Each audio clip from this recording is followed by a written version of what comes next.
జై శ్రీరామ్. విఘ్నేశ్వరుడికి వందనాలతో రవిగాడి అడ్డా తొలి సంచిక. ప్రియమైన శ్రోతలకి కథా సంపుటి లేక షార్ట్ స్టోరీస్ ప్లేలిస్ట్కి స్వాగతం. లోగడ చెప్పినట్టు ప్రసిద్ధమైన కవుల కథలు లేక షార్ట్ స్టోరీస్ ఈ భాగంలో రావాల్సి ఉంది. కానీ ప్రస్తుతం నేను శానోజే యుఎస్ఏలో ఉన్నాను కాబట్టి నా కథలే ఈ సంచికలో ఉంటాయి. తిరిగి ఇండియాకు వచ్చిన తర్వాత ఆ రచనను ఆస్వాదిద్దాం. ఈ సంచికలోని కథా సంపుటిలో కాలేజీ రోజుల్లో నేను రచించిన కథ టైటిల్ భయం. ఇప్పుడు విందాం. అది అమావాస్య, చీకటి రాత్రి. కళ్ళు పొడుచుకొని చూసినా ఏమీ కనిపించని గాఢాంధకారం. హైదరాబాద్ నుంచి వికారాబాద్ వెళ్ళే హైవే. పేరుకి హైవే అయినప్పటికీ హైదరాబాద్ నుంచి కొంత దూరం పోయిన తర్వాత సింగిల్ రోడ్డే.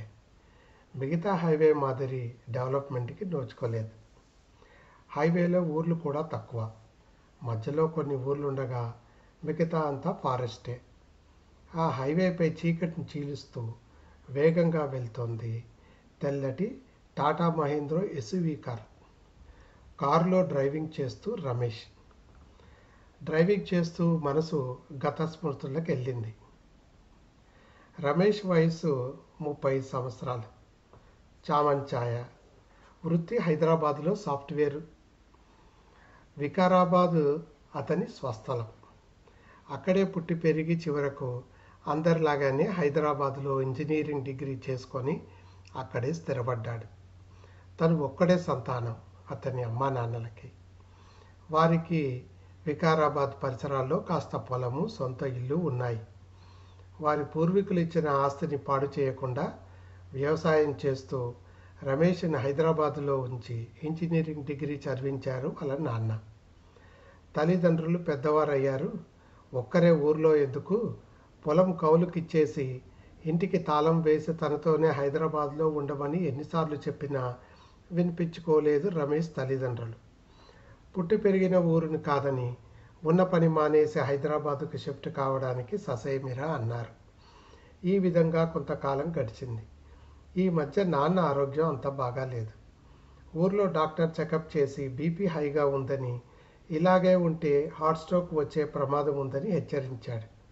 ఏదో మందు బిల్లలు ఇచ్చి వీలైనంత తొందరగా కార్డియాలజిస్ట్కి సంప్రదించమని అడ్వైజ్ ఇచ్చాడు. వీలు చూసుకొని ఏదైనా వీకెండ్లో నాన్నని హైదరాబాద్కి తీసుకొచ్చి అపోలో హార్ట్ చెకప్ చేయిద్దామని అనుకున్నాడు. కానీ ఓ రోజు ఆఫీస్ నుంచి ఇంటికొచ్చి ఫ్రెష్ అయ్యి డిన్నర్ చేద్దామనుకునేసరికి అమ్మ నుంచి ఫోన్లో ఒకటి ఏడుపు. నాన్నగారు సాయంత్రం ఎప్పటిలాగానే పొలం నుంచి వచ్చి కుర్చీలో కూర్చొని కాఫీ తాగుతూ ఒక్కసారి గుడ్లు తేలేశారట. ఒళ్ళంతా చెమటలు. వెంటనే ఇంటి దగ్గర డాక్టర్ని పిలిస్తే ఆయన టెస్ట్ చేసి అది హార్ట్ స్ట్రోక్గా నిర్ధారించారట. పాపం అతనే అంబులెన్స్ని పిలిపించి వికారాబాద్లోని గవర్నమెంట్ హాస్పిటల్లో జాయిన్ చేశారట. పరిస్థితి ఇంకా క్రిటికల్గా ఉందని డాక్టర్ చెప్పారని ఎలాగైనా వెంటనే బయలుదేరి వికారాబాద్కు రమ్మని ఏడుస్తూ వాళ్ళమ్మ ఫోను. అంతే. ఉన్న పలంగా ఇంటికి లాక్ చేసి వికారాబాద్కు బయలుదేరాడు. కానీ ఓ సమస్య. ఆ ముందు రోజే కారుని సర్వీసింగ్కి ఇచ్చాడు. 2 రోజుల వరకు రాదు. అంతలో గుర్తుకొచ్చాడు తన క్లోజ్ ఫ్రెండ్ రవి. రవిది కూడా వికారాబాదే. ఇద్దరూ కలిసి హైదరాబాద్లో ఇంజనీరింగ్ చేసి సాఫ్ట్వేర్ కంపెనీలో స్థిరపడ్డారు. వారిద్దరూ ఒకరికొకరు తోడుగా ఎవరికి ఏ అవసరం వచ్చినా సహాయం చేసుకుంటుంటారు. రవికి ఈ మధ్య పెళ్ళయి ఓ సంతానం. రవికి ఫోన్ చేసి తన నాన్నకు హార్ట్అటాక్ వచ్చిందని, హాస్పిటల్లో చేర్చారని, తాను అర్జెంటుగా వికారాబాద్ వెళ్ళాలని, తన కారు సర్వీస్లో ఉందని చెప్పాడు. దానికి రవి, ఓ దాందేముంది, నా కారు తీసుకొని ఊరికెళ్ళు అని అన్నాడు. తన హడావుడిగా రవి ఇంటికి వెళ్ళేసరికి రవి ఏదో పని మీద బయటకు వెళ్ళి అప్పుడే వచ్చాడు. తను వెంటనే రవికి థ్యాంక్స్ చెప్పి టైం వేస్ట్ చేయకుండా కార్ సీట్లో కూర్చొని ఊరికి బయలుదేరాడు. ఇలా ఊహాలోకంలో విహరిస్తున్న రమేష్కి రోడ్డు మీద ఏదో ఆకారం కదిలినట్టు అనిపించింది. అంతే. సడన్ బ్రేక్ వేశాడు. ఏదో జంతువు కాబోలు అని అనుకున్నాడు. అప్పటికి కానీ అర్థం కాలేదు. తన వెనుక కానీ ముందు నుంచి కానీ గత 15 నిమిషాల నుంచి ఏ వెహికల్ వెళ్ళలేదని. అంతే. ఒక్కసారి ఉలిక్కిపడి వాస్తవానికి వచ్చాడు. తను ఆలోచనలో పడి దారి తప్పాడని తెలిసింది. తెలిసిన రూటే కదా అని గూగుల్ మ్యాప్స్ పెట్టుకోలేదు. చుట్టూ చూశాడు. నిర్మానుష్యం. తాను హైవే దిగి ఏదో ఫారెస్ట్ ప్రాంతాల్లో ఉన్నాననిపించింది. మొబైల్ సిగ్నల్ అసలే లేదు. గత్యంతరం లేక అదే దారిలో ముందుకు సాగాడు. ఎక్కడా మనుషుల సంచారం లేదు. కొంత దూరంలో రోడ్డుకి ఎడం వైపు ఏదో వెలుతురు కనిపించింది. తీరా దగ్గరికి వెళ్ళి చూస్తే అదో శ్మశానం. కాలుతున్న శవాలు. ఏవేవో శబ్దాలు వినిపిస్తున్నాయి. దూరంగా ఏదో పల్లెటూరు. ఆ చిమ్మని చీకటి శ్మశానం చూసేటప్పటికి వెన్నులో వణుకు మొదలైంది రమేష్కి. తానేమీ అంత ధైర్యవంతుడేమీ కాదు. ఈ రోజుకి దయ్యాల సినిమాలు ఎప్పుడూ చూడడు. చీకటి అంటే చచ్చే భయం. అదేమో చిన్నప్పటి నుంచి ఉన్న భయం పెద్దాయక కూడా వదలలేదు. తాను ఒంటరిగా ఉన్నానన్న తలంపే భయం ఇంకా పెరిగింది. అసలు రాత్రిపూట ఒంటరిగా ప్రయాణం చెయ్యడు. కానీ తప్పని పరిస్థితుల్లో ఊరికి ప్రయాణం చేయాల్సి వచ్చింది. అది అర్ధరాత్రి పూట. భయం వేసినప్పుడే మనసు ఎక్కువగా ఆలోచిస్తుంది. ఎంత వద్దనుకున్నా అప్పుడెప్పుడు స్నేహితుల బలవంతంతో చూసిన దయ్యాల సినిమాలు కళ్ళ ముందు కదులుతున్నాయి. కారులో ఏసీ ఉన్నా చెమటలు పట్టింది. అసలే ఎస్యూవి వెహికల్, పెద్ద కారు. ఉన్నది తను ఒక్కడే. కారులో బయలుదేరినప్పటి నుంచి ఏదో మ్యూజిక్ వాల్యూమ్ పెద్దగా పెట్టుకొని వింటున్నాడు. ఇప్పుడు మనసంతా మ్యూజిక్ని మరిచి భయంగా ఉంది. ఎప్పుడెప్పుడు ఏదైనా ఊరు వస్తోందా అని ఆశగా ఎదురు చూస్తూ ప్రయాణం సాగించాడు. అంతలో వెనక సీటు నుంచి ఏదో మూలుగు వినిపించింది. దెయ్యాల కథలు గుర్తుకు వస్తున్నాయేమో.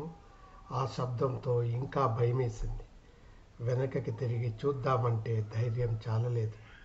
సన్నటి వణుకు. బ్యాక్ మిర్రర్లో చూస్తే వెనక సీట్లో ఏదో ఆకారం. అంతలో గుండె ఆగినంత పని. ఏదో చెయ్యి తన భుజం మీద. పరిశీలనగా చూస్తే పెద్ద పెద్ద గోళ్ళు. చెయ్యి గరుకుగా తాకింది. ఓ గావు కేక వేశాడు రమేష్. స్టీరింగ్ అదుపు తప్పింది. కారు వెళ్ళి ప్రక్కనున్న చింత చెట్టు గుద్దుకుంది. అంతే. రమేష్ స్పృహ కోల్పోయాడు. కళ్ళు తెరిచేసరికి తను ఏదో హాస్పిటల్లో ఉన్నానని గ్రహించాడు రమేష్. ఎడమకాలు ఫ్రాక్చర్ అయినట్టుంది. వేలాడదీశారు. తలకి కట్టు. దూరంగా ఏదో తెలిసిన గొంతు. అది రవిది కావచ్చు. పేషెంట్కి తెలివచ్చిందని నర్సు అరుపు. ఎదురుగా ఫ్రెండ్ రవి. కళ్ళనీళ్లతో అమ్మ. ఏం పర్లేదు రమేష్. నువ్వు కారులో స్పృహ కోల్పోయి ఉన్నట్లు దారిన వెళ్తున్న ఊరివారు గుర్తించి నిన్ను ఈ వికారాబాద్ హాస్పిటల్లోనే చేర్పించారు. నీకు 2 రోజుల దాకా స్పృహ లేదు. నీ డ్రైవింగ్ లైసెన్స్లోని వివరాలు తెలిసి పోలీసు వాళ్ళు ముందు మీ అమ్మని తర్వాత నాకు కూడా తెలిసింది. నువ్వు అవుట్ ఆఫ్ డేంజర్ అని డాక్టర్ గారు చెప్పారు. కాల్ ఫ్రాక్చర్ తగ్గడానికి 1 నెల రోజులు పడుతుందట. కారు గురించి ఏమీ దిగులు పడకు. దానికి కాంప్రిహెన్సివ్ ఇన్సూరెన్స్ కవరేజ్ ఉంది అని చల్లని మాట చెప్పాడు రవి. నాన్న కూడా కాస్త కోలుకున్నారని అమ్మ నుంచి తెలిసి కొంత కుదుటపడ్డాడు. అంతలో ఆ రోజు కారులో జరిగిన సంఘటన గుర్తుకు వచ్చి రవిని అడిగాడు. ఓస్ అదేనా? నీ మీద వేసిన చెయ్యి మా కుక్క టామీది. ఆ రోజు ఊరికి బయలుదేరి తొందరలో నేను దిగినప్పుడు మా కుక్క టామీ కారులోనే ఉండిపోయింది. దానికి మధ్య హెల్త్ బాగుండటం లేదు. దానితో తీసుకున్న మందుల ప్రభావం వల్లనేమో ఎప్పుడు చూసినా మత్తుగా ఉంటూ యాక్టివ్గా ఉండడం లేదు. ఆ రోజు నువ్వు కారు అడగడానికి వచ్చినప్పుడు దానిని డాక్టర్కి చూపించి వచ్చాను. నీ హడావుడిలో కుక్క సంగతి మర్చిపోయాను. కుక్క ఇంటిలో లేదని కారులో ఉండొచ్చని నీకు చెప్పాలని నీ మొబైల్కి చాలాసార్లు ట్రై చేస్తే నాట్ రీచబుల్ అని మెసేజ్ చెప్పాడు రవి.